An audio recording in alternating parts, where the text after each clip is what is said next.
Mr. Chair, sasagot daw. Yes, please. Hindi po kayang sagutin. Kailangan po natin ng definition ng fake news. Kasi po, merong fake news na time-bound. Totoo ngayon, bukas hindi na totoo. Katulad ni Galileo na nagsabi na heliocentric ang Excuse me, Mr. Chair. solar system. Madam, please Opo. indulge me. Ano po yung unang statement ninyo? Baka po, para magkaintindihan, ay i-define po natin kung ano ang fake news. Yung sumunod na statement. Kasi minsan po, ang tinatawag na fake news ay time-bound. Posibleng totoo ngayon, bukas hindi na totoo. Katulad nga po ng heliocentric versus the geocentric solar system. Naparusahan po si Galileo. Pero 600 years later, nag-apologize ang simbahan. Dahil totoo pala siya. So, what So- is the advantage of fake news? No, sir, we can only answer that question if we define what fake news is. And may I know, from your background, how would you define fake news?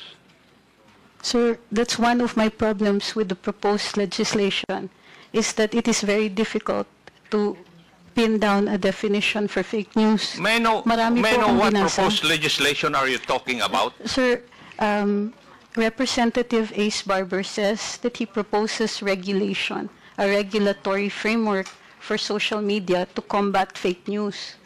And therefore, we have to define what fake news is. So in other words, as far as this representation is concerned, wala pa akong nababasa na proposal because the proposed bill regarding fake news will come out after this hearing.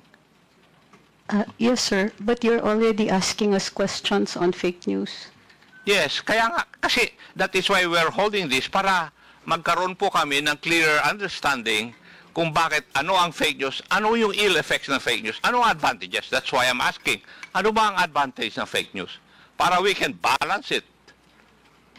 Sir, like I said, if we can have a working definition of what you call fake news, for instance, is clickbait first fake news, fake yung headline, pero nasa body naman yung katotohanan. What about sarcasm, sir? Kasama po ba siya sa fake news? Paano kung jokes? Fake news din po ba yun? Gusto ko lang malaman para alam ko kung paparusahan niyo po kami, alam namin kung ano yung ginawa naming mali. Wala pang mali kasi wala pa kayong pina-violate na except yung cybercrime law. Di po ba? Opo. And the other criminal laws which are controlling insofar as this issue is concerned. Di po ba? Andiyan na rin po ako, pero para naiintindihan ko po na ito ay inquiry in aid of legislation. At pinuntirya na po ng mga kinatawan dito na may problema tayo sa fake news dahil nakakapanira. Pero sir, we're pointing out a wrong, but we don't know yet how we're going to define the wrong. And it is a basic tenet sa atin sa Ligang Batas na bahagi po ng bago maggawa ng regulasyon ay may notice tayo kung ano yung masama. Gayon din po sa ating pagdidiskurso dito, kasama po dapat ang isang working definition. Ano po ba ang tinatawag natin na fake news? Baka kailangan din po ng diskurso doon. When we come up with the proposed bill, there will be a definition of terms, as always. Maraming so fake salamat news po. there will be defined. Maraming salamat po.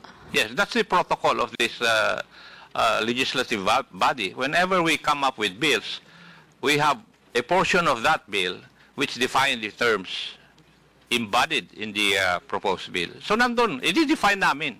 Don't you worry. Salamat po. Yes, because if ever there will be a proposed bill, it will still undergo technical working group, and maybe most of you would still be invited. So your opinions on the matter will be known by the legislators. So magkakaroon po ng definition. Would that allay your fears, Madam Angeles? Yes, sir. Pero sana ano lang po, ang request lang po, naiintindihan ko po na nagagalit kayo dun sa ibang napopost ng mga kasamahan ko. Hindi po ako nagagalit, Madam Angeles. Kasi ang nagsasabi lang sa akin, yung mga anak ko, kung binabanatan po ako. Sila po ang mahilig magbasa. Ako, I'm too old already to read all those things.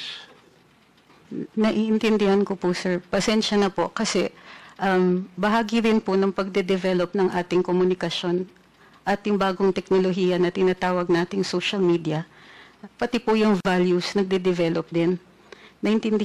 Sana naiintindihan din po ninyo na bahagi din po ito ng kahit anong pagbabagong nangyayari. So, Yeah, pero kung yung means na pagbabago ay labag po sa batas, tama po ba yun? Attorney? Sir po, pakiulit po. Kung yung pagbabago na sinasabi po ninyo, kasama sa pagbabago, ay kung labag naman po sa batas. Kasama po sa batas? Hindi, O labag? labag po sa batas. At Sir, nakakasama doon sa mga citizens ng country na ito. Tama Sir, po ba yun? Sir, maliwanag naman po pag may paglalabag sa batas na kailangan itong parusahan. Sa tingin po Pero, ninyo, sa opo. experience po nyo, kayo po ang kasama dyan sa business na yan. Wala po bang paglalabag sa batas na nangyayari ngayon? Wala po naman din akong sinasabi na walang paglalabag. Hindi, tinatanong ko nga po kayo. Hindi ko naman sinasabi na sinabi ninyo eh. Binabato mo sa akin yung katanungan ko eh. Kayo po ang nagpa-practice nito. Sir, Nababasa po ninyo yung mga blogs ng iba. Wala po ba, sa tingin ninyo, wala pong paglalabag sa batas? sir, kung sa fake news, Hindi, sagutin niyo iba-iba po pong muna level. yung tanong ko. Sir, may mga nakikita ko, yung iba ay libel, mayroon pong iba na dahil hindi po nila naiintindihan, mayroon posibleng mga unlawful utterances. Pero covered nga po siya ng batas. Pero ang pagkaintindi ko po sa diskurso natin ngayong araw na ito ay yung posibilidad na gawa natin ng batas ang tinatawag ninyong fake news. Yes, Yes, sir. that May is the purpose nakikita of this ako. hearing also. Yes, sir. Mayroon din naman po ng paglalabag, pero dahil hindi pa po batas ang fake news, hindi siya paglalabag sa batas. Gayon pa man, naiintindihan ko, mayroong nasasaktan, mayroong nadadamage. At yun po dapat yata ang pinupuntirya natin. Yung may masasaktan, yung may damage, at yung may mali siya. Kung titingnan po natin ang batas, lahat po ng limitasyon sa kalayaan magsalita at magpahayag ay ukol doon sa mga may masasaktan, katulad ng bayan o kaya individual, o mayroong malaking possibility ng kaguluhan. At ginagawa ito ng may mali siya. So kung ito pong mga elemento na to ay present doon sa pagpapahayag ng fake news, definitely, sir, mayroon pong nangyayari niya ngayon. Noted po. Maraming I agree salamat with you po. also on that point. Thank you.